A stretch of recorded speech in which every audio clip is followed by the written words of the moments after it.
All right, I think we are just about live. It is setting up the meeting for YouTube Live. Did everyone consent? I'm consenting. Now, Ben, can you do a separate recording with Zoom as well? Or is that, wow. Now we have separate audio feeds too. Now we got separate audio feeds. Cool. All right. All right, we are live. Welcome everyone to the Glaxon PricePlow podcast. It's so nice to see you guys again. Yeah, it's great to be here. You guys have you've been traveling around a lot. I saw you were at a was it American Fit Expo this weekend? It was our first expo. Very cool. How did that go? Dude, It was bananas. It was super bananas. We're a ton of people coming in. Well, I mean, there's a decent amount of people who didn't know who we were. And like the point of it was that, you know, we would get in a little bit more with our local people here in Houston, or at least in the, you know, Texas area. Sure. You know, just to get more of a local vibe. But I don't know, I can probably drop some like pictures or something in the chat, show how our booth. Actually, I think I did in the Discord. I saw some pictures of your booth. It looked really impressive. Like, Dude, really... it's totally lit up. That's like one of the things that makes it different from just about every other kind of it was lit. Yeah, it was cool. We had like a bunch of people like trying to come up and take pictures. That's cool. Because we had like the Houston skyline in it with like this giant Glaxon and, you know, a bunch of crazy stuff. A lot of Godzilla. And it was in vibes. Houston. Yeah, it was in Houston. So that's really cool. It's Nice. like a kind of a local, like people were like, oh, I get it. You're all are like Houston and the space thing. And then like, oh, I've seen this product in GNC. Well, that's where it gets really cool right now that you're in GNC. Like going to expos is really relevant because those people will locally see you. That's yeah, really we awesome. had like a handful of like broccoli headed like young kids come up and they were like, hey, like, can we try Specimen Max? And I was like, oh yeah, have you tried like any of our pre-workouts? And they're like, no, like we haven't tried anything, but we keep hearing about Specimen Max. So yeah, it was cool. It was Awesome. So this broccoli head, I thought it was called the Zoomer Perm, but apparently broccoli head is what gets the most search traffic. Me, my wife and I are a little older, so we're kind of going through this stuff. Are we on the up trajectory here, or is it peaking, or are we coming down? Is this going to we're peaking right now? We're peaking right now. Okay, I think. I find that once there's memes about it, like once the memes are meta, we're peaking, in my opinion, usually. Or at least we're on the way down at that point. You know, then all of a sudden nobody's going to want to have a broccoli head anymore. My nephew's had his broccoli head for like 2.5 years already. I mean, there was broccoli heads at your event, and I was at the Ghost Seabum event. There were a lot of broccoli heads there. You know, I was thinking the other day that like this this kind of like style that we think is like trendy right now, like this is how these kids have been dressing for like a long time. Mm-hmm.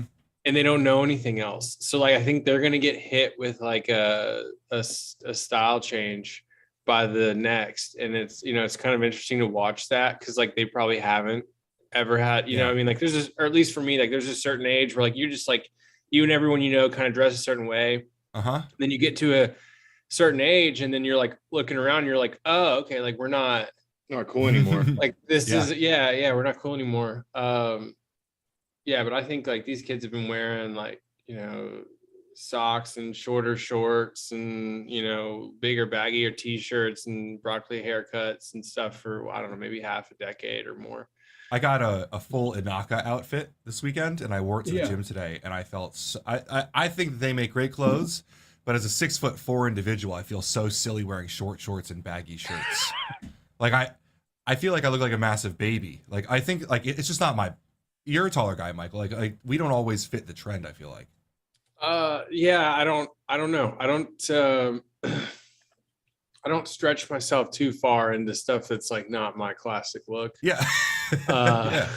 You know, this shirt that I have on is like one of our baggier tees and I wouldn't wear it every day, but and I don't wear like socks. Like I wear like ankle socks. Like I don't like higher socks. I think it's kind of like it's hot and then a waist. Yeah. Yeah, but it's just kind of interesting. Like I think, hopefully we're on the downtrend. Mike could probably tell us though. Like you probably like go backwards in time and look at like where's critical mass on like a search term, like when it becomes like, you know, people don't want to be associated with it anymore. It's mass popularity, you know. That's hilarious. Anyway, well, so the proposed topic of this podcast was the new flavors of protein. I do have a feeling that most of our consumers are very aware of the strawberry and cookies and milk, though they've been about it for a while. The bottles that you have out, the Tiger's Blood Specimen and Plasma Surge, I'm sure we still want to talk about, because I had Plasma Surge in a trial, but I just got the full bottles and I'm really excited to try them out. Tranquility is the one that gets me the most interested. Like, you don't normally see the same flavors between pre-workouts and sleep aids, so I'm excited about that. Yeah, we thought it was kind of fun. We have like another, like there's an Easter egg for another series coming. Where we're kind of like trying to take like really core typical SKUs and then like add something else that like Tranquility that like maybe wouldn't be associated with a pump and a pre-workout and amino. So I think we'll do something like that again, and it may or may not be Tranquility, but yeah, I like the Tranquility and Tiger's Blood because it's not as sweet to me as like other flavors. Like maybe that's just that coconut, kind of like salty coconut flavor you get, but the rest of the Tranquilities we have are so sweet and candied out. So it's a little bit change of pace. Someone once told me that Tranquility kind of bothered them because it tasted like a pre-workout, and taking that before sleep is kind of a bit of a, some psychological. Yeah. I mean, I wish you drink this really sweet thing. You're like, I need to go work out. Yeah. I don't know. Yeah, I don't know. I'd never get that vibe, but like I don't drink Tranquility like I kind of like put a ton of ice in there because it's so flavorful, and I'll just like take little sips and savor that. But I could see how that would be the case. I mean, it's strong flavor. Is there a new formula on Tranquility? Nick Price is asking in the chat. I don't know. Joey and I've been going back and forth on that kind of stuff all year long. And then we go to these expos and like people don't even understand like the surface level of our products. Has this formula changed at all? No. No, but like if we were going to do a Tranquility V3 or 2, there's maybe a couple things we do to it. Not like brain surgery or heart surgery or anything, but what we have works pretty well considering other sleep aids. And I knew that like going through last year, because I was like, once we finish this like V2 thing, like we've kind of like hammered out a lot of stuff. And then you like start talking to people who like have just kind of gotten into using the products, and they're not like criticizing like the nuance of some of the stuff that we're doing that would like maybe set it apart from something else in the same category. So I don't know, like maybe that really will only be for like the super user goons, like that really understand a lot of the nuance. So we'll have to see. For those people, like the pain product and a couple of other things that are in the pipeline, you'll be pretty darn impressed by what's going on with those. There's an elaboration that's going on. So the pain product, I finished it. I took it for that week. It was into the 17th. It was very interesting. I kind of sent my thoughts to Michael, not to get us too off track, but because you're bringing it up and people are asking about pain in the chat. I thought I might share my anecdotes with you if you're interested. I kind of said this to Michael, but like I have knees that sometimes bother me, and I have good knee days and I have bad knee days. And I felt that when I was taking the product, I just had more good knee days. Like it wasn't perfect or anything, but my dog's coming in. But I had better days with my knees. Not to say that like it fixed everything, but I didn't have discomfort and I was able to get all my training done. And the longer you take it, the better it's going to be on that one. Yeah, that was my concern, was if it had to be a daily usage thing or what. Absolutely. And I get like an acute benefit from it too. We both just took some like before the podcast just so we could like we thought about sending out a whole bunch of samples to the viewers before this. We could all try it at the same time. Cool. Like that we all did an anandamide. That's an idea to do. We almost is there did an anandamide in it? I don't know. Maybe we'll see like when we finalize it, but there was something in it. Yeah, last time we talked about anandamide being in it. That makes sense. Okay. Yeah. There's more than one cannabinoid agonist in there. It'd be cool. Yeah, it'd be cool to have a little like newsletter or a list of like the core followers within these chats, and then send them some stuff, like maybe a dozen people. I don't know how much of a pain that'd be to send a dozen things, but that would be cool. Do you have a concept on how you want to do that? As far as sending these things out with the packages, Yeah. I mean, I made enough, so Okay. it should cover everybody who places an order during the podcast. It would be basically like our Discord. Like that'd be the easiest way to find the people that are most often. So do you want to communicate that to everyone? As far as So we can throw out samples of the pain product to people that are watching the podcast. yeah, if you're watching and you place an order, you're gonna get an extra pain sample dropped in. Yeah, a lot of people were asking That would- how yeah. this was going to work, and I didn't know. I didn't have any idea. How's that gonna so I was work? let you guys. So, all right. Well, anyone who orders during this and isn't watching gets this little. Yeah, do they have to use our coupon code, or like what's the, or just anyone? Ooh, Are they that's gonna blanket like, swoop they that or have what? to use the PricePlow coupon code. But people. I'm might not sure want how to your support. back end works or anything. Like, yeah, Me neither. we're causing someone a headache right now. All right, well, just send us a screenshot of your order during this podcast showing that you placed an order with a timestamp. There can't be that many. How many people are in here? Got 27 I've got people right now. 20. Yeah, that's manageable. Yeah, we might get a few. Sorry, Blair. Sorry, Blair. That's our back end for you.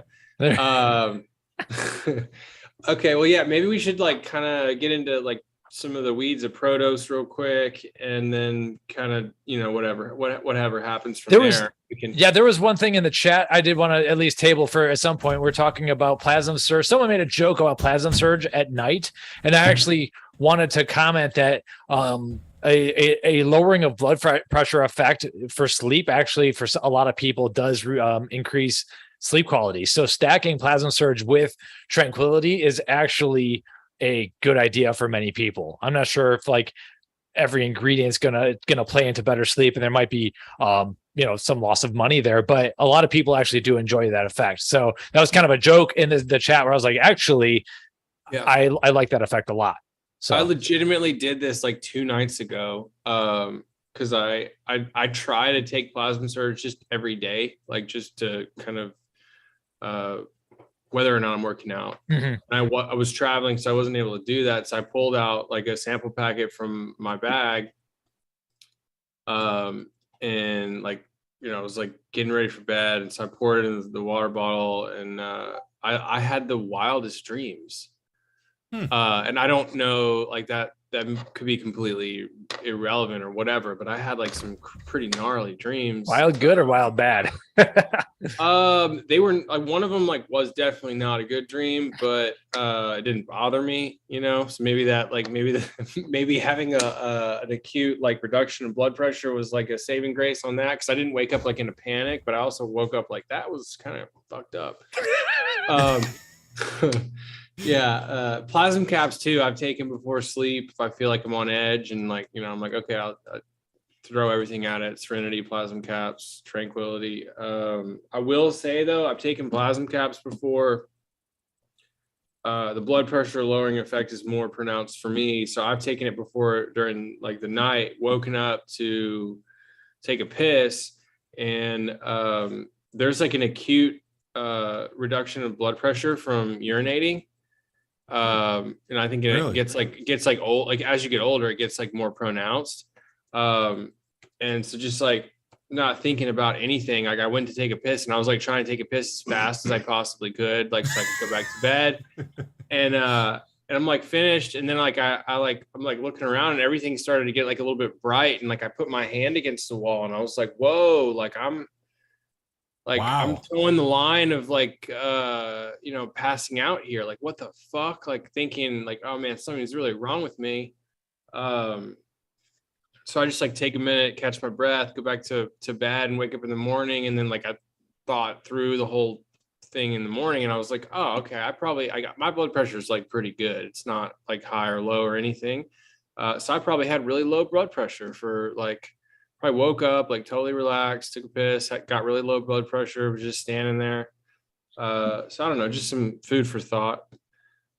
Be careful when you pee before you sleep. Well, yeah, I mean, just be careful, like, messing with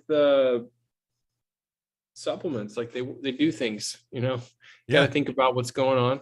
Know your surroundings, be mindful. So much of like that kind of stuff is tied in like lowering your blood pressure when you're going to the gym on stimulants is not as much of a risk, right? Right. Like, so. Yeah, lowering your blood pressure when you're like really relaxed and stuff, like it's maybe not necessarily bad. Maybe it's not a concern for people who have a higher blood pressure. Maybe you've got naturally low. I don't know, just things to think about. Yeah. Or you could take a smaller dose, maybe save some money. You know, if you just want to get like a little bit of a relaxation effect, but not like a full blown like low blood pressure event. Anyway. So we're supposed to talk about PROTOS.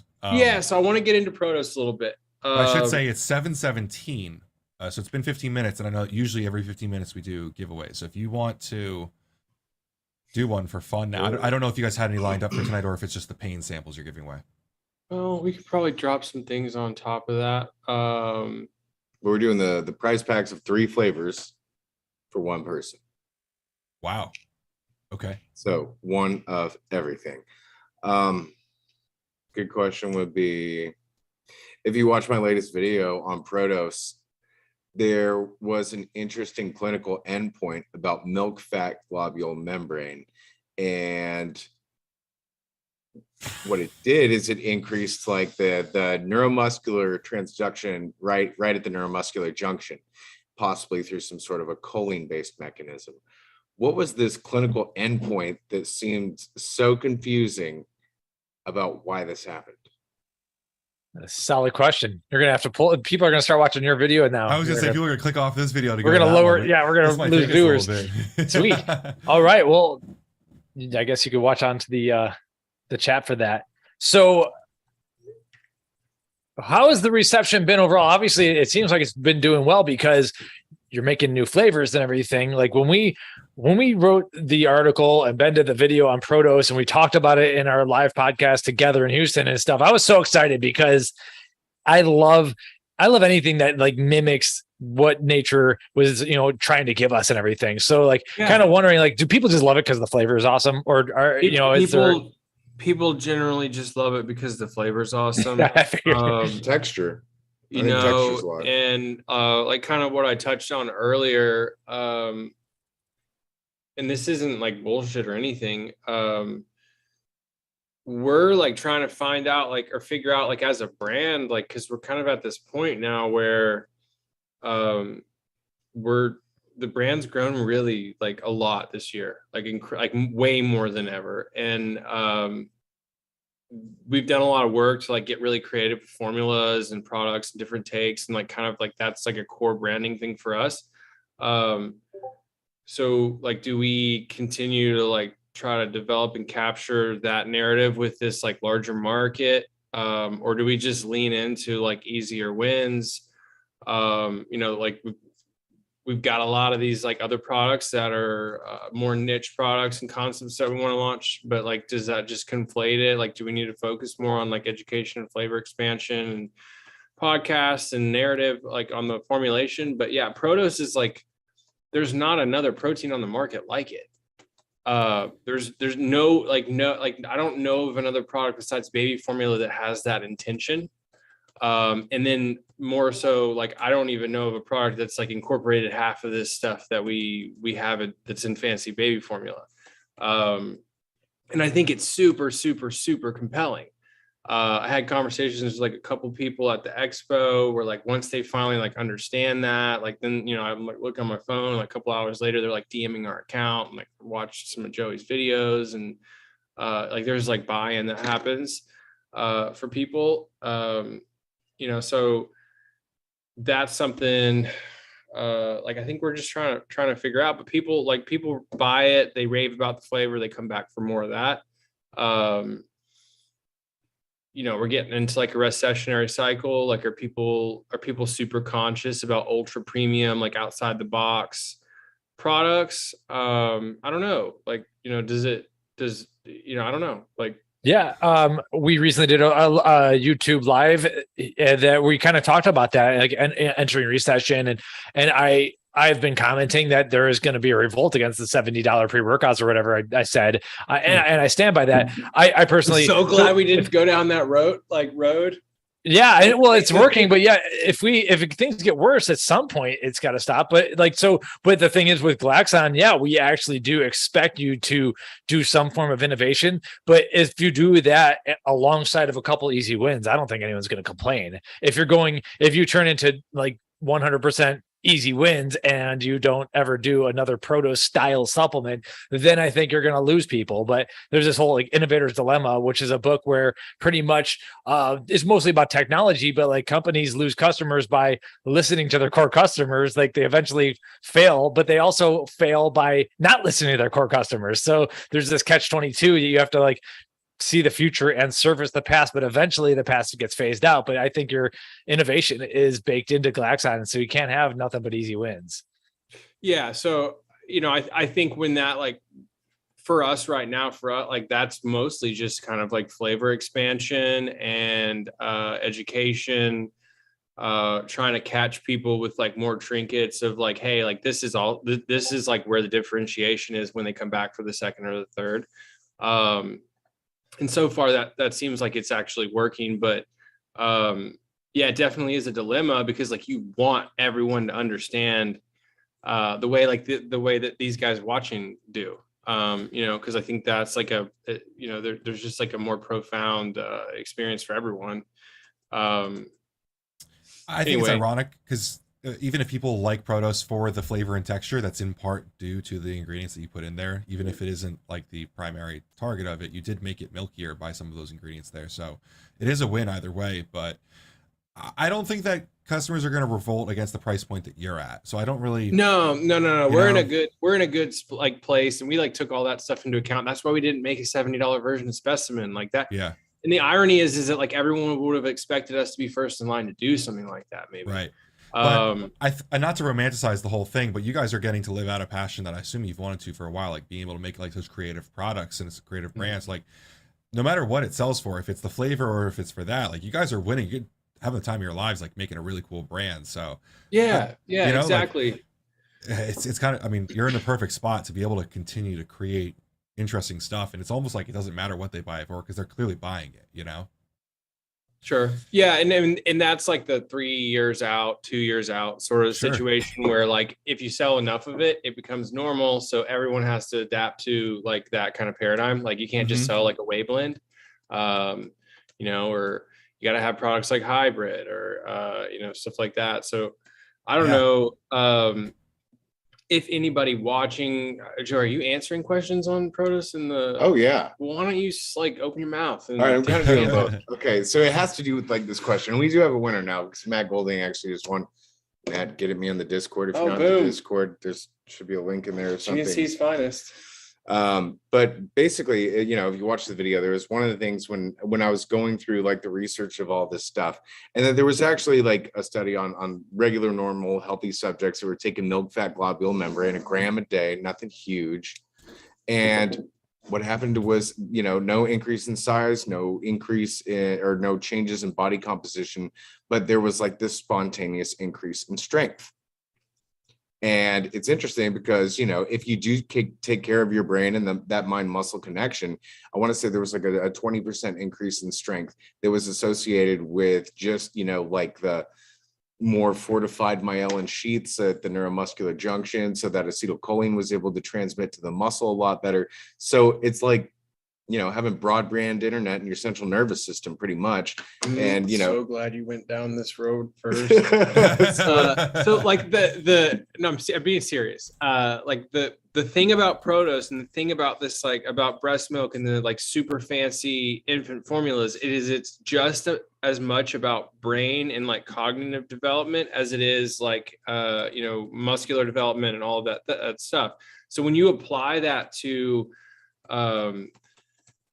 recovery in an adult's performance environment, like if you think about it, like brain health and development surrounding these activities and recovery is just as important. Like there's people who have, I would wager that you could take someone who's got like the same pound for pound muscle fibers and the same muscle groups and someone who's got better mental connection or brain development around that activity is going to outperform that person by like a huge margin. you look at like a lot of these athletes and stuff like that, and you can just see like there's like neurological development that's like allowing them to just do crazy stuff. And PROTOS is a product like that. Like and Joey can elaborate a little bit more, but there's like a couple things in here that are like for neurological recovery. They're really good for your brain health. Like there's other pieces to this stuff where they're good for your guts, and they're good for protein uptake and all that kind of stuff. But just to kind of give you guys like a layman's, or give the watchers like a little bit of like a layman's understanding of what that means. Maybe you can dive in a little bit. For example, say Ben was, all of a sudden decided he was going to be a powerlifting coach for all kinds of people, right? And you've got someone who's super lean at the top of their weight class, and they need to push more weight somehow. And, it's just not, God-given ambition that's really going to get them to those kinds of goals. But one of the methods that you might want to consider looking into is the whole neurological aspect of it. How do you get more neurons around the muscles? And to, basically like have like this entire like neurological surveillance system around the muscle, making, checking on everything and making sure everything's firing right. And to potentially get a 20% boost in strength out of that is, there's a lot of people that would want a 20% boost in strength. That's the difference between, not placing top 3 and placing number 1 in some cases. I love that. I think we've actually, this is our second podcast of the day. We've talked a lot about strength adaptations being powerful for all sorts of different athletes. Like literal for powerlifting, it's obvious. It's the quantitative for the sport. But all kinds of athletes, like people are trying to change their body composition, or if you're trying to prepare for actual sports, like team sports, like strength is never a weakness. It helps everyone. So I love that. I think it's gonna be really interesting to see people, at least for myself, I found myself with PROTOS, I use 1 scoop instead of normally 2 scoops. Yeah. I've seen no difference in my recovery, and I realize that's not a controlled study or anything, but I mean, like someone like you can acutely tell the difference. I use it all the time, and like the more I use it, the more I'm just like, God damn it, like we need to do so much more like outreach on this, because this is like, there's not like what we're doing here is really unique, and the value is there. Joey can elaborate on, and you guys have probably seen some of the unreleased like Nutrition 21 stuff on Velositol and the sweet spot. Mm-hmm.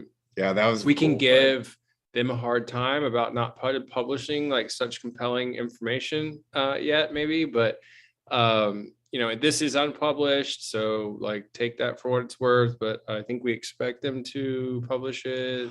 Maybe they will, maybe they won't. It's an old story or an old study that they did, but it took quite a lot of digging for me even because all the publications are like, but it's 15 grams. It's very compelling information on why we've made certain decisions with like PROTOS, because like the amount of protein per serving is 100% in the sweet spot of like Velositol, where you like start to see, or where you would start to see diminishing returns on like its effect on a protein. So yeah, you shouldn't take more than 1 serving. Like one serving is like as good as it gets. Not to mention like all the other stuff, but I don't know if you have like more specific details about that, like how it works, if you want to go into it for some of these people, Joey. I'm actually gonna see if I can pull it up.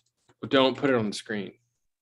Don't get in trouble. This is live. Yeah. Internet is forever. But Ben would love for you. Ben would love for you to do that, but do not throw it on the screen, because like I don't need like Todd will be in the video. Todd will call. No, it is interesting. You're never going to hear a supplement company from who? From Nutrition 21 in writing, in an email.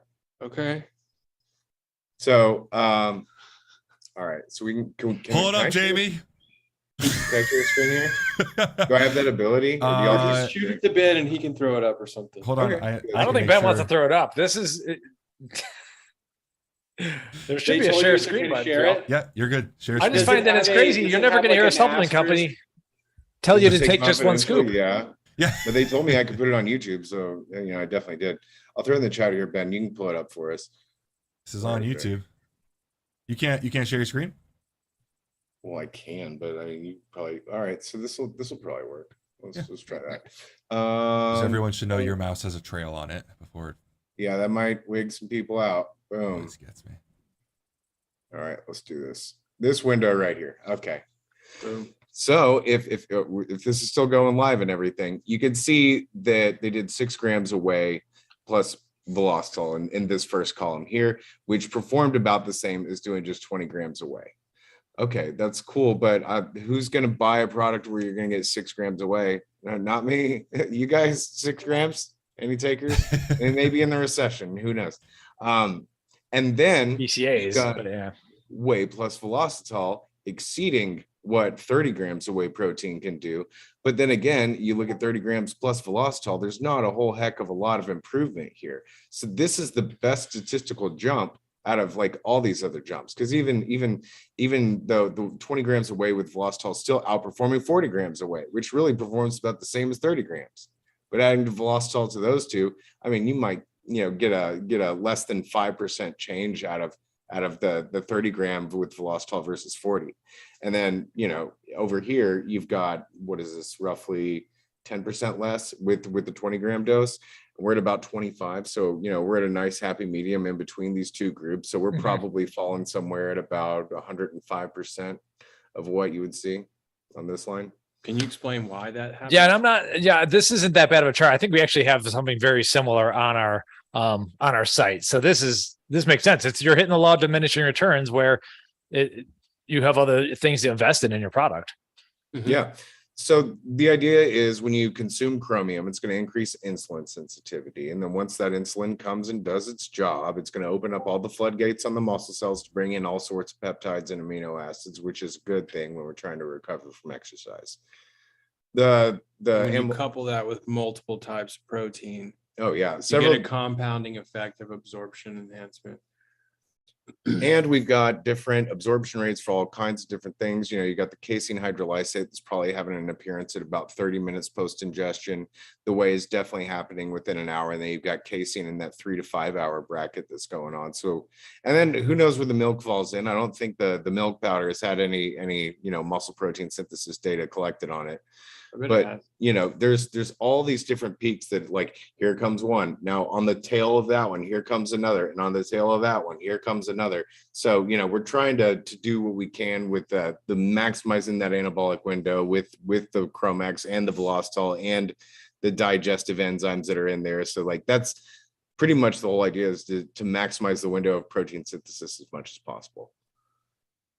Yeah. So my argument that I posted in the chat is that the 6 gram equivalent part of the chart, my argument for there would be a smaller protein bar, or finagling using Velositol in a protein bar. Really, we've kind of argued that. I don't know if that many people have, that many companies have bitten on that. So that's one spot where 6 grams could be used, maybe an EAA sub too, but I'm not sure if this data fully translates to EAA since they use the actual whey. I'm a huge fan of just including anything for insulin sensitivity in functional foods. Agreed. I feel like if that was done like more in mass, like we'd have a lot of benefit. How does this? There we go. Nice. And that affects the next couple meals as well. It's in your body for what, 6 hours? You would think so. Like, as far as like the extra insulin sensitivity, or are you talking about the protein level? Because at the beginning of the video, I talked about how, you've got a lot of tissue between your stomach and your muscle tissue that's going to get the lion's share of that protein bolus or the amino acids that you're ingesting. And that, what was like 50% of it gets into circulation, and probably 10% of that is what actually gets to your tissues. I remember Lowbliner has it in his outright bar, which I think is a pretty cool usage of it. And he was making the point that, like, you use it for breakfast. Outright bar is a big breakfast bar, and then you have those benefits through the day. That's cool. Yeah, I thought that was a cool point. And for me, it was like, all right, I eat one of these in the morning, I have PROTOS later in the day. So it's pretty cool.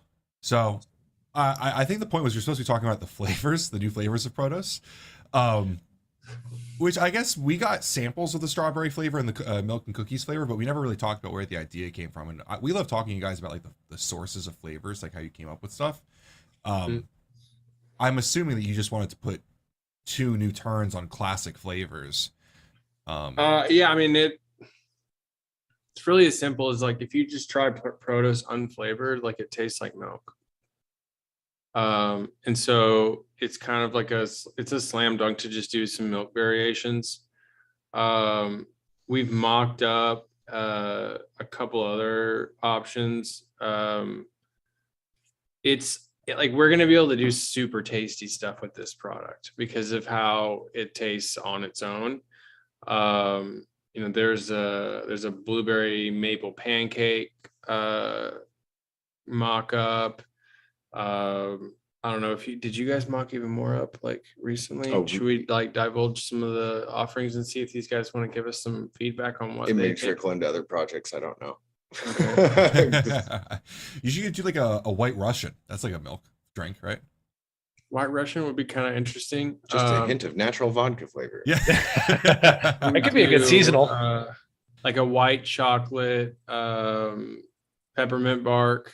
Yeah. Obviously like a peppermint mocha or like a any sort of seasonal flavor makes sense then, right? Yeah, so we're eggnog. definitely going to do some like LTO seasonal stuff with it. Given that it's protein, it's like hit or miss, like how much do you want to put out there? If it's like a seasonal LTO flavor, it's super, it's expensive to just make a ton of it. GNC loves seasonal protein flavors though, so they love any new flavor, like really expansions or releases. They always something new every day, but who doesn't like that? I mean, dude, their lean shakes. Have you guys had their lean shakes? They're good. They're good, and their lean bars are like are honestly, they're super underrated. Yeah, because it's and I didn't understand it until like somebody explained it to me, but it's like a candy bar where it's got the layered like thing going on. It's like a Snickers in that sense. Yep. And some of them are. It's funny. Mike's been listening to me like talk up the GNC functional foods for a couple weeks now. Like, yeah, I mean they've got some good people there that like took it really seriously and made some legitimate products. And I think because it like wears the GNC badge, like it's real easy to say that it's just like a Walmart value item, like like Walmart's like value private label that they do or whatever. That's always like not quite as good as the real thing, but like in this situation, like I'd put it up against like some of the best bars out there. And then some of their lean shakes are good too, like really good. Too good. Insultingly good. Yeah. Yeah. Like, yeah, too good. So I don't know. Like I'd love to put PROTOS in something like that. Does PROTOS have the capability to suspend? What's that? Oh yeah, it would be a good candidate, I think, for that. Like it would. I was assuming so with like the fats and stuff. Oh yeah. It all suspends pretty good already. Yeah. Yeah. It does. Yeah. We might not have to change much if we want to make an RGD. No, probably not. Mike, have you tried the strawberry or the cookies and milk? Me, no. We gotta get you some. I can imagine it's amazing. I gotta send you some. The soapbox. Bring it on. Strawberry. Yeah, sorry, I went blank for a bit. I was looking for pharmacokinetics on chromium picolinate to see how long the Velositol would possibly last. And I need to get that from Nutrition 21. I'm not fighting it too easily. But yeah, looking at some rat data, it would be maybe like 6 hours and then it really trails off. But I don't know for humans. So that I kind of zoned out there. I don't know. Yeah, I know. I thought there would be more publicly shown information. I bet you Nutrition 21 has it somewhere. Don't go down the rabbit hole right now, Joe. Okay. Yeah. Sorry, I already did that, and I lost 3 minutes of my life. So we'll get it back. Yeah. So I don't know, Mike. We got to send you some of the, or we'll send you the other two flavors. The chocolate milk is still my favorite. Like, it's just dude. Like a classic. Like, I mean, I don't know. I think people here generally like the strawberry the most. Is that right, Joey? Or well, at the expo this past weekend, most people were interested in the strawberry. And did you have a margarita machine, or how are you doling it out? Just shaking, using shaker cups and sample cups. But with water or milk. We had water and ice. We don't need milk. That's what I figured. I love the joke. Joey said he added the milk himself. So yeah. I mean, I guess people do that though, do they? Like they show up at conventions and expos and like start making samples of their protein with milk in it. I don't know. We should have had a cow. We should have had a cow at our booth. We could just get the milk straight from that. People would be like really weirded out, but probably just mostly because of the poop, not because they're drinking from a cow. But yeah, most of the people that came up to the booth, obviously they would want to try chocolate first.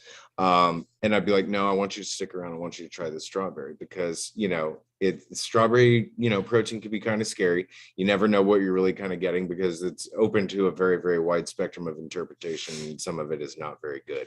Most of it's not very good. So I was like, no, you have to stick around, try the strawberry because this is a strawberry that does not suck. And they'd be like, oh, and then it's like, I want that one. Yeah, that even more than the chocolate. And it's weird because when I would suggest it to people, like they would just make like a weird face, like, are you sure? And I'm like, just bear with me here, bear with me. And it would win them over pretty quick. Awesome. So we have a comment, Assassin Cross, saying the strawberry PROTOS sells the most out of all the flavors at his GNC. So I guess, how do you get the word out that this strawberry doesn't suck? Because I guess it's up to the GNC sales associates. Because like when buying a 2-pound tub of strawberry, you're like, man, this is a risk. Yeah. You might have to finish a product that you do not like, with other proteins out there. We're on a crusade at the moment to like win the hearts of all of GNC's, best and brightest.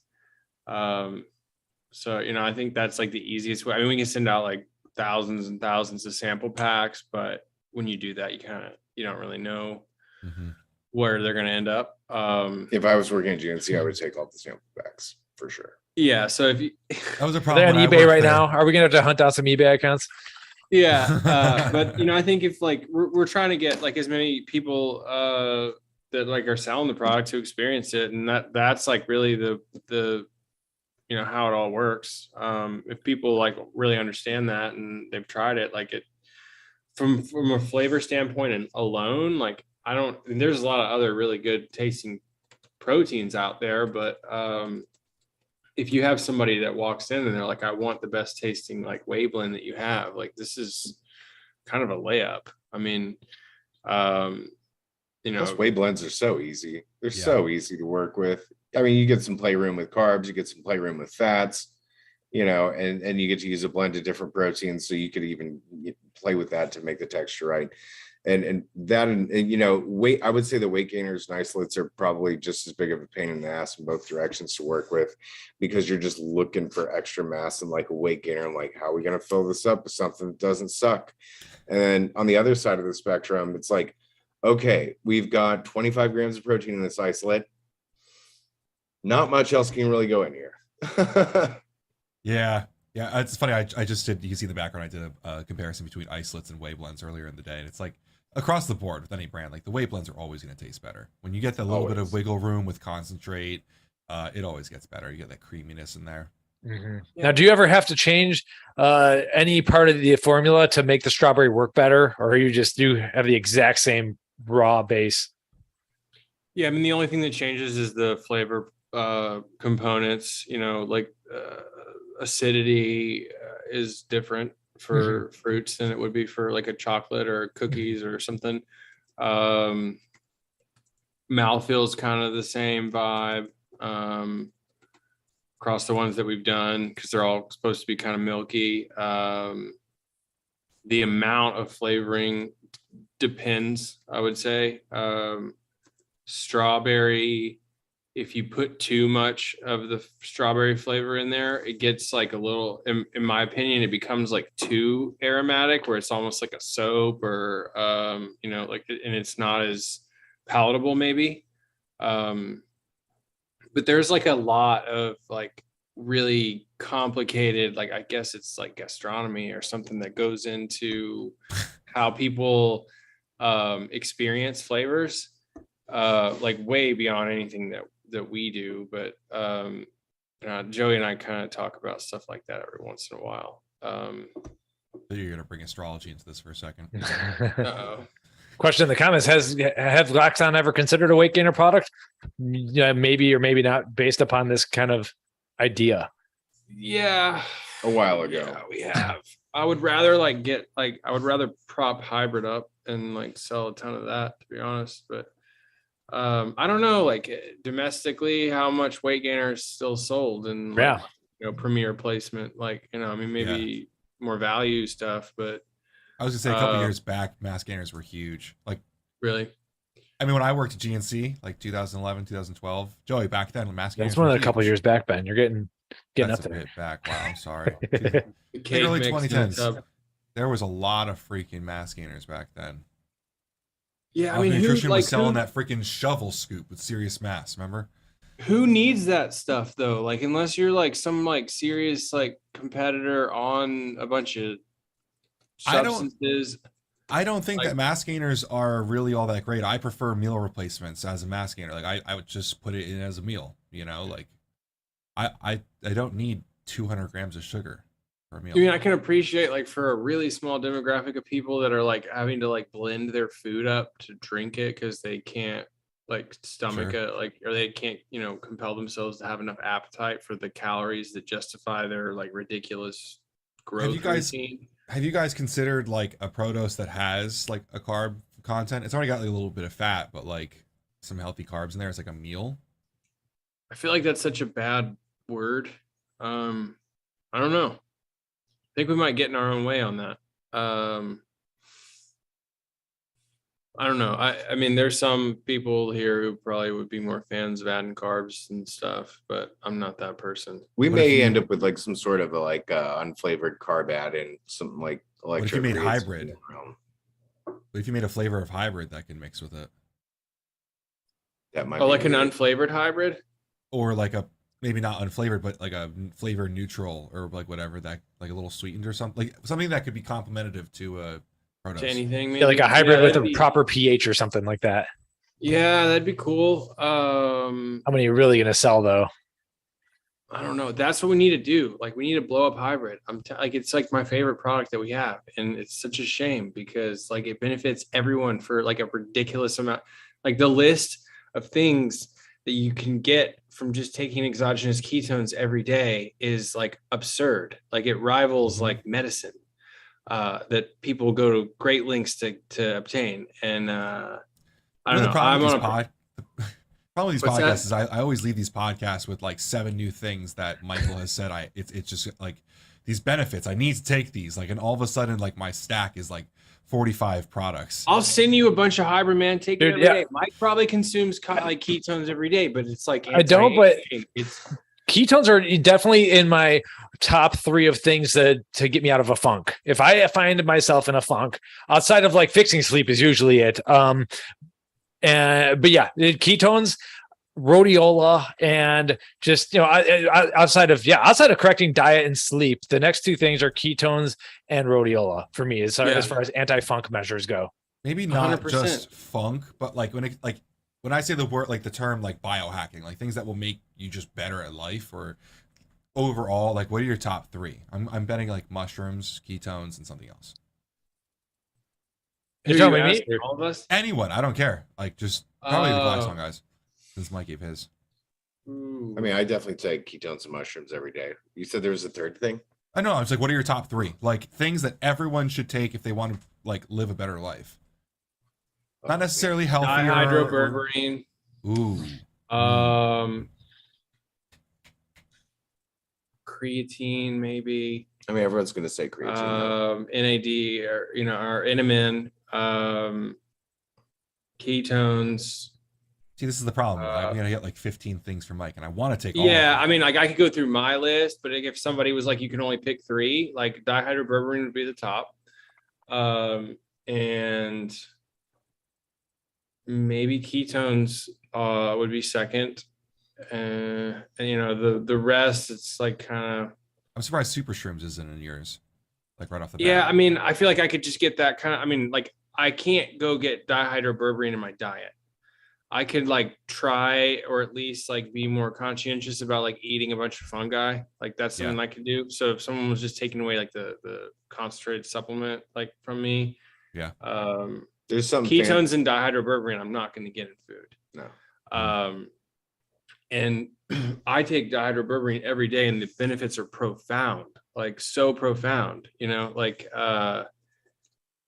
yeah. So that, I mean, like it depends. I mean, you know, what I would want to reasonably like live like, but Joey, what about you? Joey's got. I've that got bag. something that I'm playing with recently. that I'm not going to talk about because I want to use it. Is Is it, it, is it DSHEA compliant? Yeah. Cool.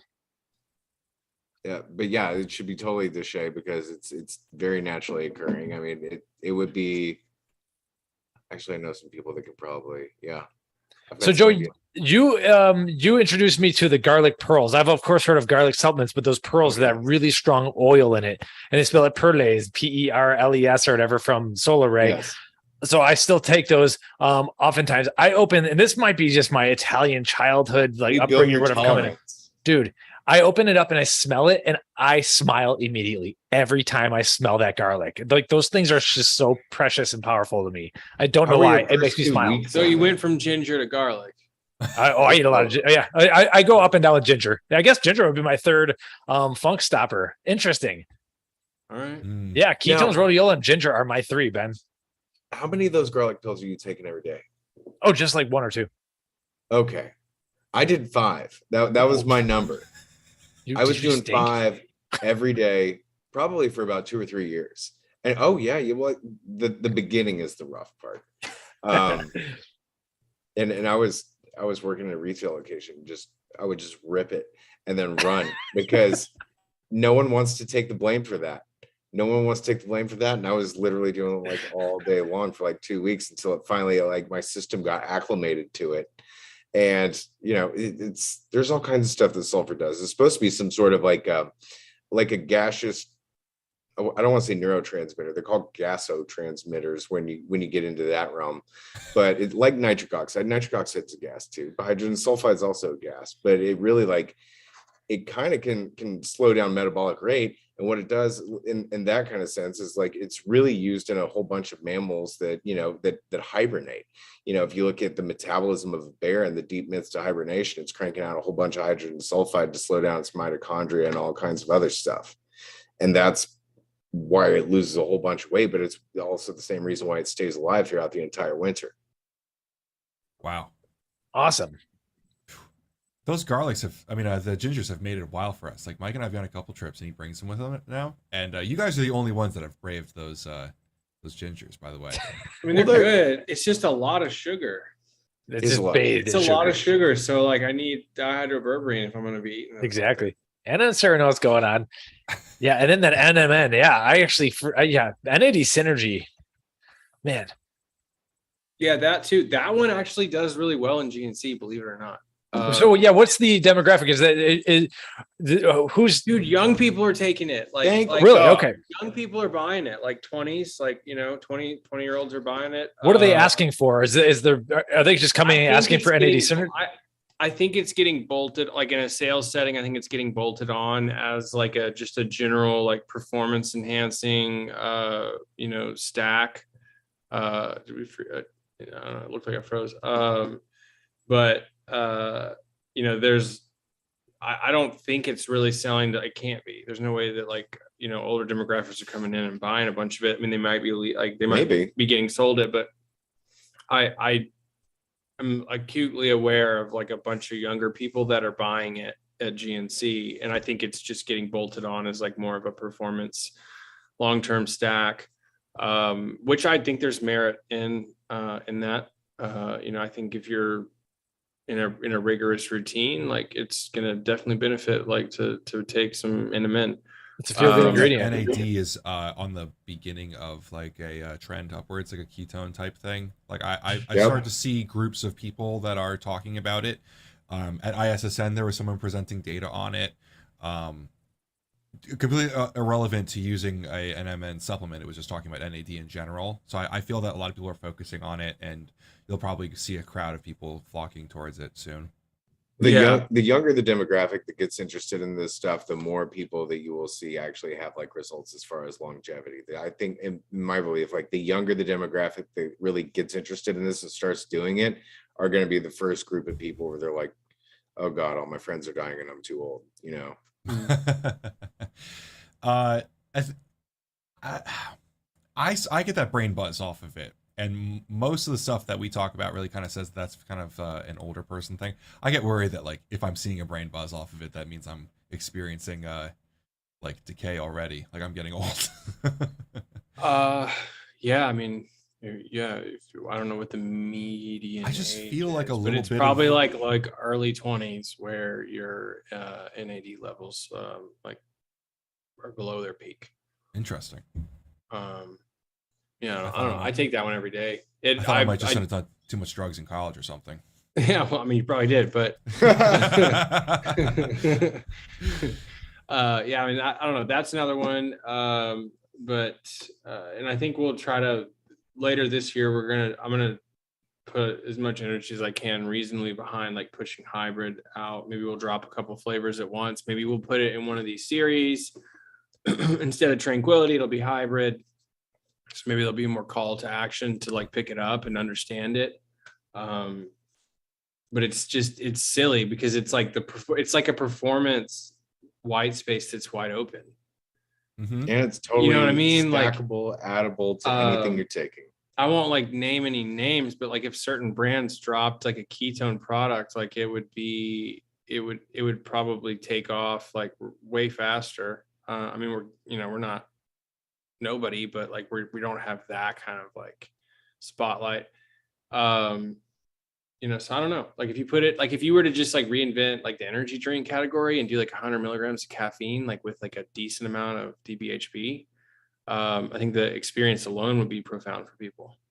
I don't know if that's like commercially, like I don't know if that's a good economic decision right now because it's probably expensive, like $5-6 a can or something. But I use I like to use Zerion at night before bed. Same.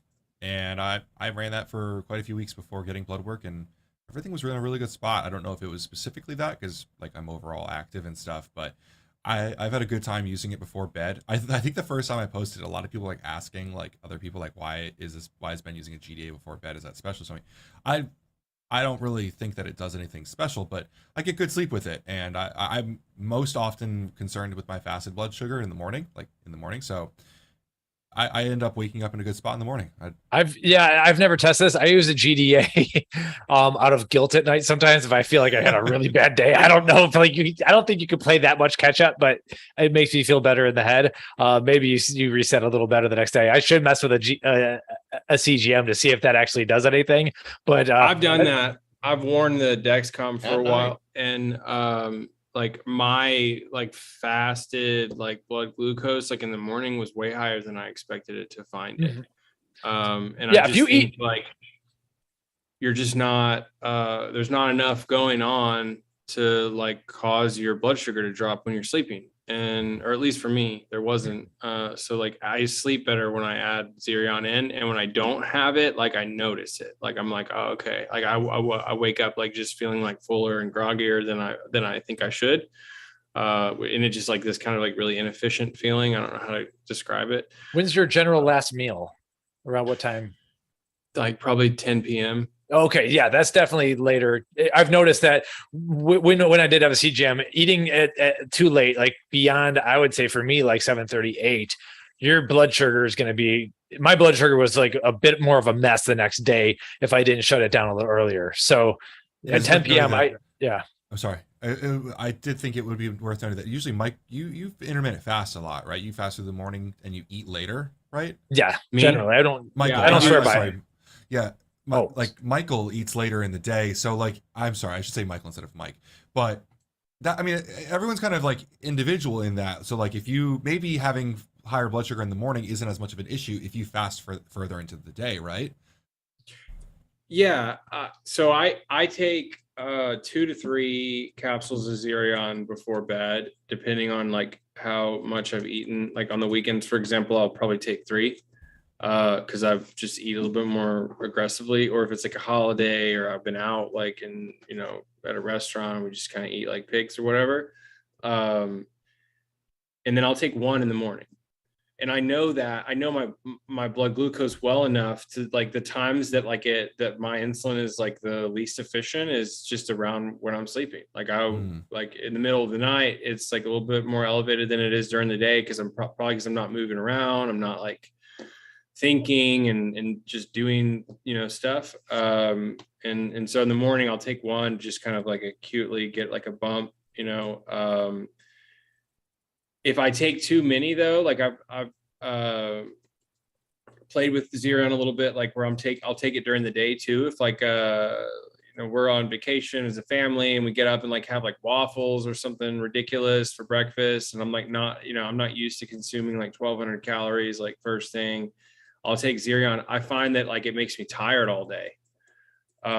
Yes.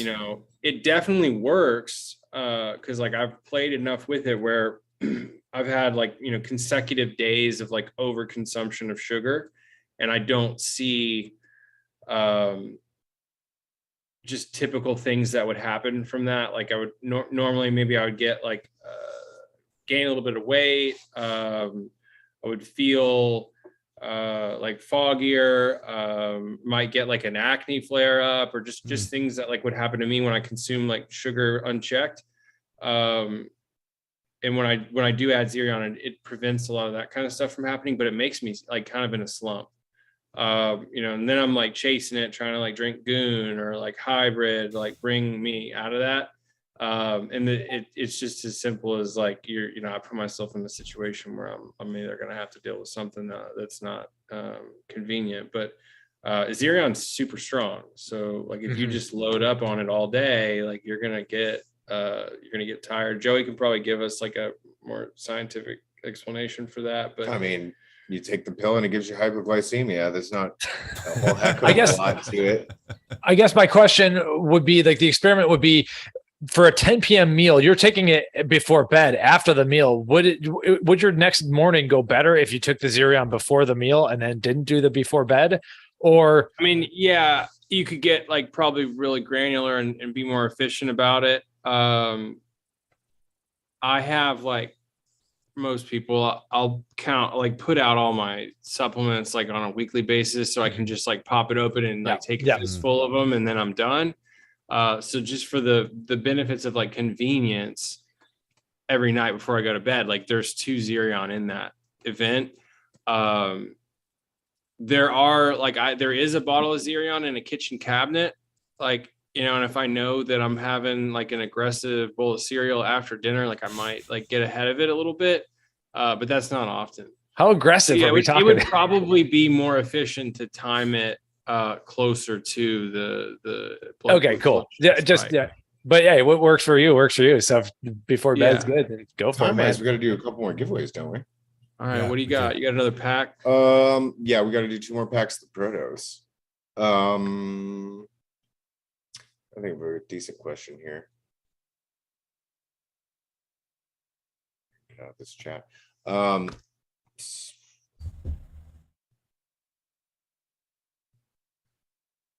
Where do the carbohydrates in Velositol come from? It's a vegetable. And we got to wait on the lag. Yeah, there will be a little bit of a lag on the comments. So you're going for vegetable source, not just the actual name. I'm trying to make it difficult, then easy. Cool. And all these guys are just talking about carbs. Will's close. Yeah, there was a good question while we're going in. Where does the amylopectin come Assassin from? Cross's question. So people are already. Oh, look at them go with the hard ones. You made it hard. Now make it easy. Life of Obsidian. Not peas. I didn't think so. I don't. Yeah. Carb 10 is the popular carbohydrate ingredient that uses pea starch. I do like Assassin Cross's question. Thinking about Velositol and PROTOS, would there be potentially be a good benefit to adding a fast digesting carb like Carbolin yield any additional benefit? It might. Maize. That's not a waxy maize is not a vegetable though, is it? I mean, corn's a vegetable. Oh, Isn't it? That's great. I mean, I was thinking the waxy maize is a ingredient that comes from the maize, but so is it corn? Yeah. Okay, then Life of Obsidian is my first on. I see. Well, maize is another way of saying corn. So Casey Stroll said waxy maize. I'm gonna go ahead and give this one to Ben because Casey's also won before and so is Life of Obsidian. But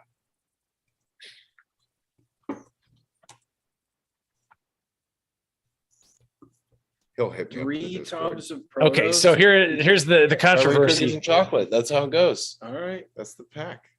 Waxy maize is a complex carbohydrate that comes from waxy corn. Yeah. People who Casey still said waxy maize first, although he spelled maize wrong. Life of Obsidian said corn, but he wasn't confident, had a question mark. Oh man. Ben, So are you saying that maize as the separate cultivar that is a grain crop is invalid? I'm saying maize is valid. I don't know if waxy maize is the actual name of the plant. Is that what he said? I thought he said maize. Ben could have been talking in Spanish. That's what you call it in Spanish. Give it to Casey. He was faster. Ben Arden has it on mine. Oh, but did I totally miss something? Yeah, Ben has it on ours. He came in before Casey. Oh, I guess yours would be the official. You're the one giving it away. Well, we're Where's looking Ben at- Arden's? Oh, you are right. Ben Arden wins. I'm sorry. I totally missed that. Ben, I apologize. I thought you were telling Ben. Okay. I thought you were telling Ben came Ben to give Arden it was away. here. No, That no, was no. just a minute of me being stupid. All right. So if everyone. you placed an order during this podcast, like, can you send us some kind of verification of that? Like, check in somewhere in the chat, maybe. Matt Golding, Ben Arden, we got one more to go. Cool. You want to talk about the pain product? I think Ben, how did you finish the buffer that I sent you? I'm in the middle of it right now. You are? Yeah. How do you I'm training. what do you I'm training- think? I'm training really well. I'm in a volume phase right now, like a health, like not heavy phase. So I'm kind of going lighter and more reps, and everything's going really well. I'm enjoying it. I think it's a great product. I mean, my sets are not minutes long, like I'm not skiing like you were, so I'm not developing as much lactic acid as maybe. No, but you're you would be. developing more than you would if you were just lifting like heavy with short sets. Yeah. You could have longer workouts. Yeah, honestly, Okay. I've had really good workouts. I that point right there, I have been training quite long recently, just because I can. Cool. I'm in a good state with fitness. I feel like it's definitely been an additive feature to that. I've really been enjoying it. Did you take that pain product on the day you set the squat record? Yes, I did. I did. It was one of those things where it was working so well for me that I was like, I have to use it this way. Like if I didn't use it that day, like psychologically, I would be screwed. I would have had pain no matter what. Well, you're welcome for the placebo effect. Maybe. I'm How about tied nerve pretty pain? well Is this gonna what kind of pain are we targeting here? Mostly inflammatory pain. So, it's weird how we have to like tiptoe around talking about pain and inflammation and stuff. Yeah, because they're sorry if actually- I'm asking. But, don't take any of our words for it here, folks. None of our statements are approved by the Food and Drug Administration, not meant to cure, treat, prevent, diagnose any disease. So, But think let's that's- say I had a nerve injury that occasionally causes pain, but I it's would pain, go with- like on the actual nerve. Like I need to like glide the nerve and everything. I don't know if it's inflammation anymore at this point. I think it's just if you have nerve pain, I would do things that are going to be more nerve specific, like Alcar and milk fat globule membrane would be a good one. Anything that's going to contain a whole bunch of phospholipids or sphingomyelin. And All why right. is that, Joey? So he can repair that tissue because there's obviously been some sort of a damage that's occurred. I mean, pinch between bones or what have you, or even what kind of trauma did this nerve receive? 2 years ago, jujitsu, getting choked out, not tapping fast enough trauma. That'll do it. That'll do it. My nerve broke down to the point where I completely atrophied. I lost a tricep head and my boob on the right side went literally completely flat. And the doctor was like, wow, he'd never seen atrophy like that. So I got the boob back, but it's still, I have to nerve glide. I have to work it hard to like get my right side to feel normal. Anomaly. I mean, that would have helped that he had it at the time. We can talk about the some more unreleased clinical data that's coming out with Anomaly. Yes, Can this we? one's really Or interesting. is that one going to get us in trouble? No, they were actually looking to get material for me for a video. Okay. So biomarker data came back. Now this is in, I want to say 14 subjects in both the experimental and in the control group. Not a huge amount of people, but pretty good. They had these people taking the ingredient Anomaly every day in the morning at breakfast, which is an odd day, but you know, it was the same to everyone. And then they would go in and they would induce muscle damage where they would pretty much do like a 1 rep max and also go to failure afterward, just to make sure that they'd really damaged it. And they were looking at different markers of, you know, the regrowth process, the different interleukins. I think it was IL-16 and IL-6 that were involved, showing how, you know, some of them were going up, some of them were going down. I think IL-6 was going down, and I was like, well, I kind of like IL-6. I've got a love-hate relationship with IL-6. Sometimes it'll help you burn a whole bunch of fat, and sometimes, you know, you're really sick and you don't. People don't know what you're talking about. But after that, there were 2 biomarkers that they still may not know what I was talking about. One of them was irisin, which is really, really cool. That has to do with, you know, the PPAR delta pathway, FDNC5, and how you burn carbs and fats, which is all really good. And then they showed a 40% inhibition of myostatin. Yeah. Wow. That's cool. So we have nobody's copied Anomaly yet. They're just waiting on the data, I guess. Yeah, well, I heard that there's. Is that way? So was that public? Is this study just been published, or it's pre-published, or where is it at right now? Pre-published. It's probably going to be published in the next 6 to 8 weeks. Sweet. I heard about it last week. Well, we will share it up.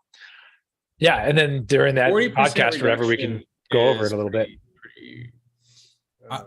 I haven't been a believer in myostatin inhibitors overall, like, because most of them have been kind of a disappointment over the years. So what kind of scale is 40%, like, as compared to? Yeah, is that clinically significant?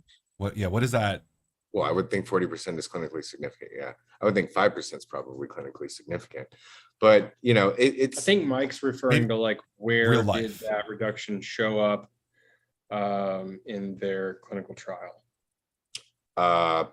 I don't know. I'd have to look at all of it again, and I don't even have a hard copy of the stuff that they showed me. So it would have been anywhere from what, like 6 to 48 hour blood test. All right. So they did a blood draw immediately post workout. Then they did another one at 48 hours. They did another one at 72 hours. And the control group did not show any reduction in myostatin, for reference. I don't think there's been any real. There's been a lot of like myostatin inhibiting, like intimated, like ingredients in the last, like, yeah, exactly. Yeah. But I don't think we've seen one that's got like real data on that. I mean, you can look at the cows that have been bred to have low myostatin, and they look like, you know, Ronnie Coleman. Yeah, like Ronnie Coleman cows, and they just grow that way. So like that's kind of interesting. I've been taking an Anomaly for a decent amount of time. I think I wouldn't say that it's like super profound, but just kind of looking backwards, like year over year. I'm a little bit bigger and a little bit stronger than I was last year, and I haven't really changed anything else. It's one of those things like statistically significant. Like we've recently talked about, like ashwagandha raises testosterone like 17%. You know, which 15% is like young males. Yeah, it's like statistically significant. Like it's statistically there, but like in real life, you don't really see a large tick in libido or muscle mass or anything. So 40% from myostatin, I mean, is huge. Are we going to see people like winning bodybuilding shows because they're taking Anomaly? Well, consider that this is also, you know, up to 72 hours. So they are still taking the supplement every day. Their myostatin in the I guess like the 3 days following the workout, that recovery period, the myostatin is lower than it was beforehand, or not doing any kind of stimulus at all. Where the control group, their myostatin jumps right back up on the second day and continues, you know, at the elevated level on the third day. Immediately following the workout, the myostatin is not as intense in either group, but it just shows that it's sustainably reduced, or at least for that 3 day window, and the people that are actually taking the peptides.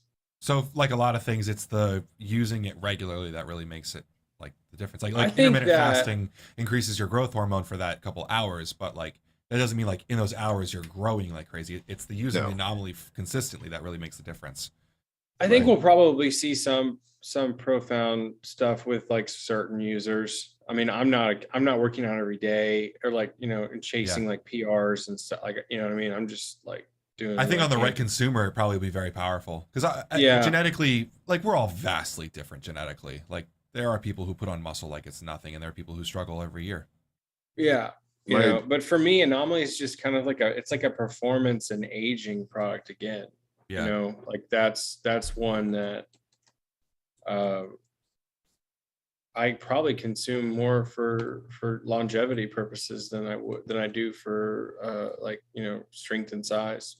Yeah, when it comes to like Maybe growing old, maybe you like, can like give some more information on why that is, Joey. But well, I was Well, thinking. the GG is Sorry, go ahead. definitely it's a side chain that is important for testosterone production. You want to make sure you give everything you can to your body when you're possibly on the decline, And also, like as a case study, like my sister was getting into she was doing a figure competition that was in June, and the 90 days leading up to that competition, when she was dieting down and everything and trying to go for a caloric deficit, I was like, would you be interested in taking this as a favor to me, leading up to your show? And she did. And it was really neat to see in her last 2 weeks before the competition that she dropped 2% body fat while gaining an extra 2 pounds of muscle. So, I mean, that's the anti-catabolic, might actually make you grow more muscle, edge to it right there, especially for those people who, are really cutting and really like trying to do whatever they can to take as much muscle to the stage as possible. Nice.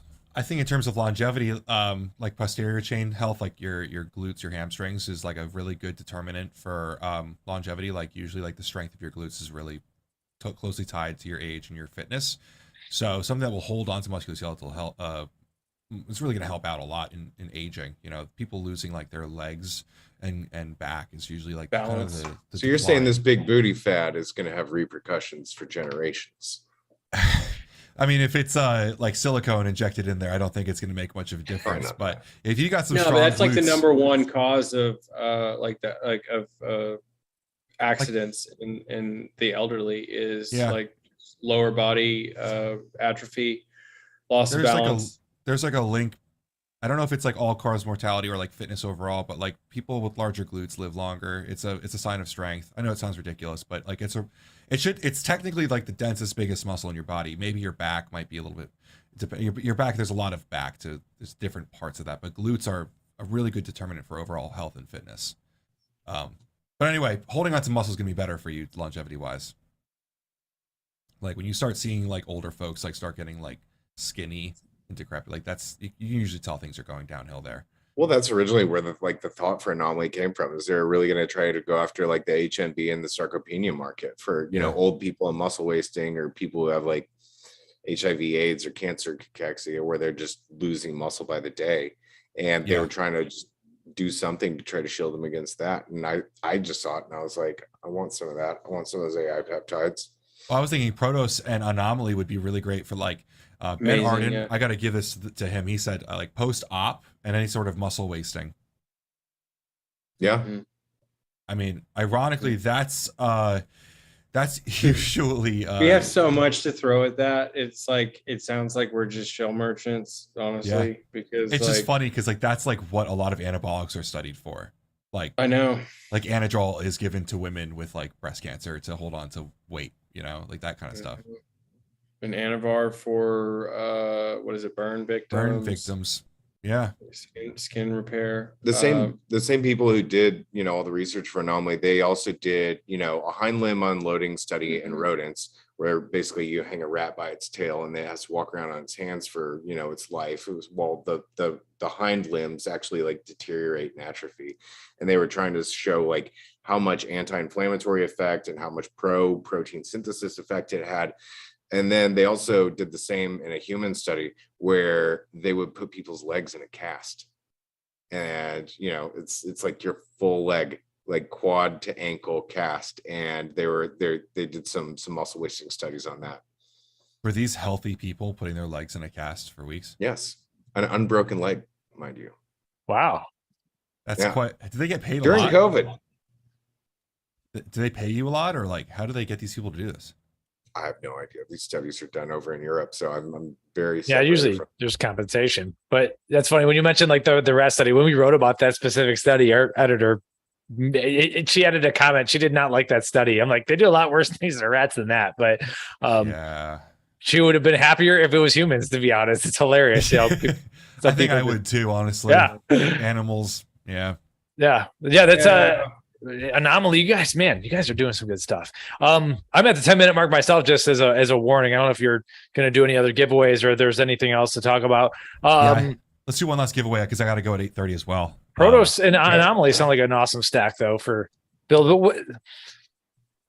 There's a budget concern at some point, like Flight and Anomaly. Is that what's the best muscle stack you got? Like, would I do PROTOS Anomaly? You think, or if it's a male, I would do Alpha and Anomaly and maybe PROTOS if you want to bring that in there. If it's a female, Flight, Anomaly, and PROTOS would be good. Flight's kind of popular, like more popular now in a different way because of this whole like Liver King thing. There's like anyway. Why don't we do that? Why don't we get like a good question and then we'll build you a stack. We'll build you a creative stack of 4. Like, that's cool. Give you some cool shit. A consultation with Joey. What's a good question?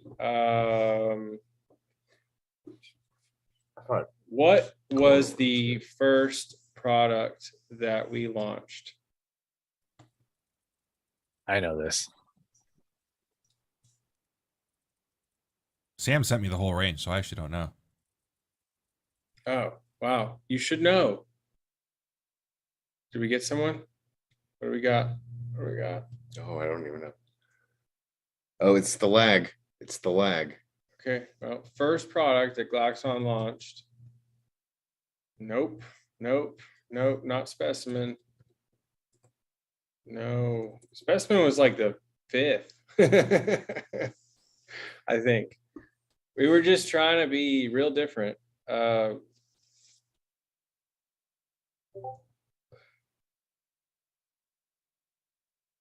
Oh my goodness, they don't even know. This I might need to claim this one.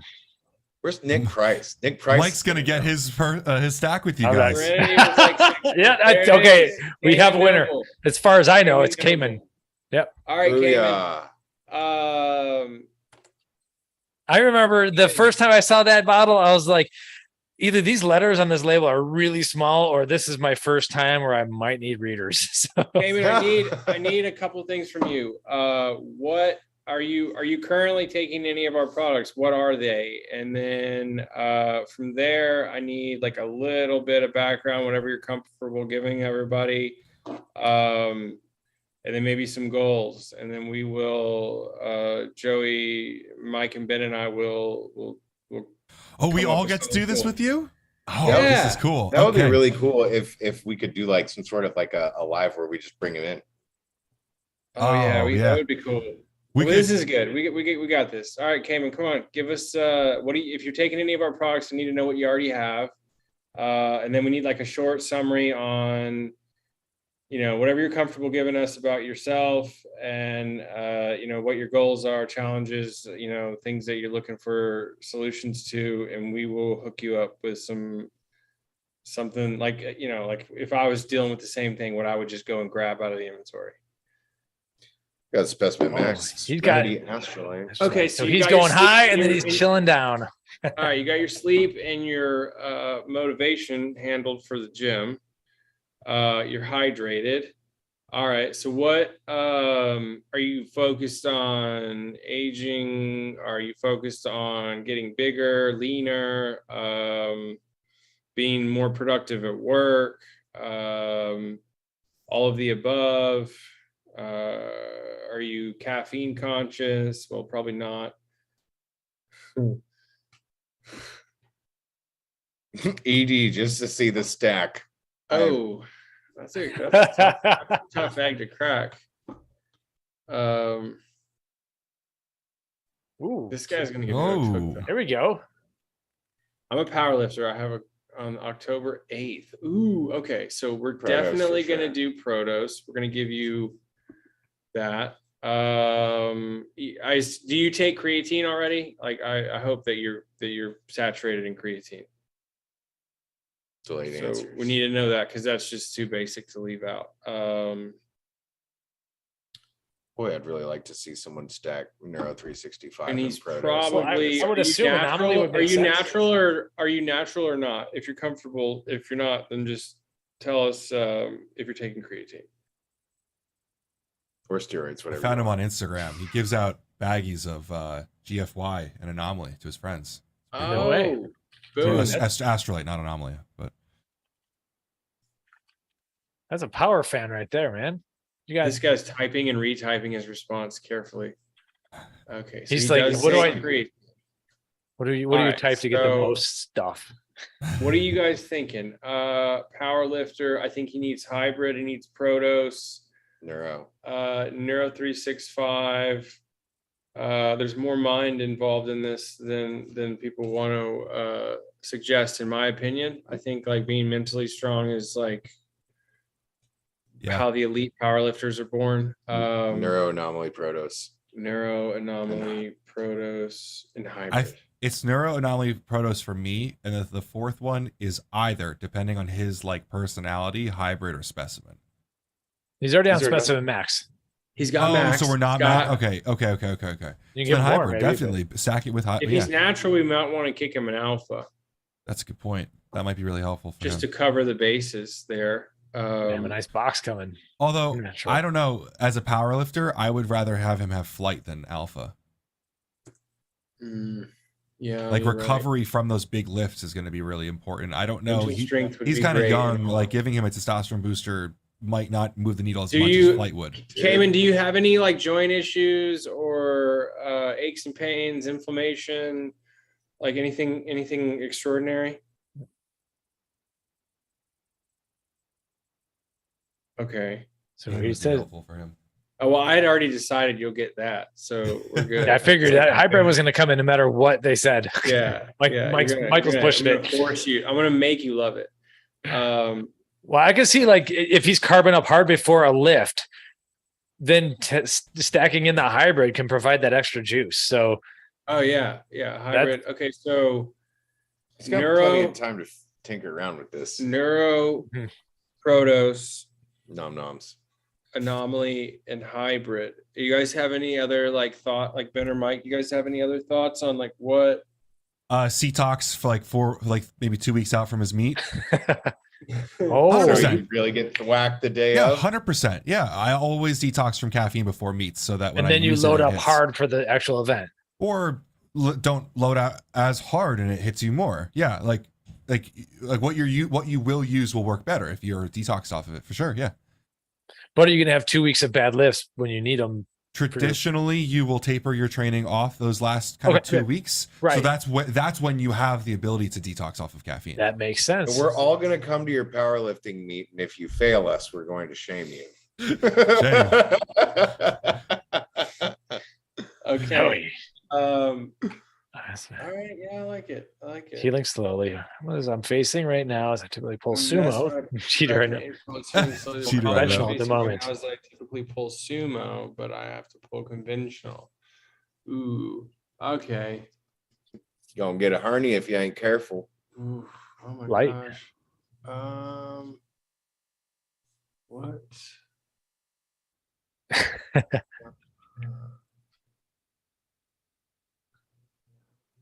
Like some blood. Okay. Guys, I got to get going. This has been super fun. I've had a blast. I was yeah. telling that in We're Signal. I'm about like, to dude, I'm wrap having it fun. All right. Cayman, congratulations. You're in good hands with these gentlemen. Thanks again, guys. I will talk to you soon. Yeah, I'm gonna keep All right. moving. All right, yeah, we'll wrap it up. Okay, so Dr. Issue, maybe we both so what like neuro Neuro, flight. you'll write this down. Yeah, just put it in the chat or I mean I'm sure you won't forget. Neuroflight's gonna be nice because he's trying out a new movement. The neuro's gonna help Neuro there. flight, Protos hybrid. I like that a lot. There he is. Protos and Why Flame. is your name Saint Gerald? By the way. All right, so Neuro. Oh, should I just add it to his order right now? Yeah. if you can. Yeah, I can. Neuroflight hybrid Protos. Does he have a flavor preference? Oh, he's going to be in Spring, Texas. How about that? Bullet, I have sent you this link 3 times now. I'm going to actually at you and then provide it. I've done that. I've done that twice. I just sent you the link. Okay.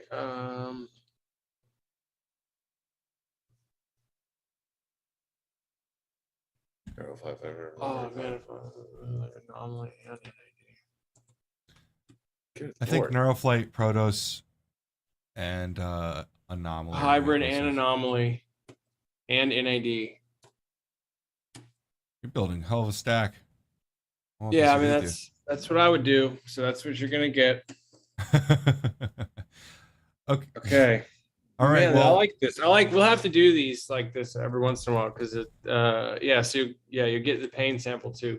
you know what we could do, which would be really fun, is we could generate a link to get people to join into the Zoom room. And we could have them on the podcast and like do this with them. It'd be kind of funny. Pick like 4, like 3 or 4, and just do like, all right, we're gonna do a live consultation and we're gonna send you like $250 worth of product. We could do that. Yeah. Yeah. Or it could even be like, come ask a question and we talk with them too. You know, it could just be Right. like a Q&A session. That would be cool. Yeah. We could That'd be pick cool. like, you know, really committed goons or something. Dude, I would totally be down for like 5-minute interviews. Like, how can we adjust your or address your unique needs? Yeah. I mean, if they answer a question or something, or maybe we do some sort of giveaway early on, or they're chosen before the podcast. Because I mean, Yes. having them on here and them getting free stuff is I mean, it's definitely something to, you know, give them a question for or something. Like a game show. That would be great. It'd be pretty cool. Awesome. All right. Okay. Well, let's work Well, on that's that what for we'll next do month. next month. We had a bunch of people asking about the next one. They say every podcast gets better, which I agree. I think we've been having more fun every podcast. So this time maybe we'll let's plan something out for the next one. Cool. Yeah. Awesome. We'll do All it. right, guys. Well, I gotta go. This has been a lot of fun. Yes. Thanks for all the talking. We'll talk soon. Thanks All for right, watching, thanks, folks. guys.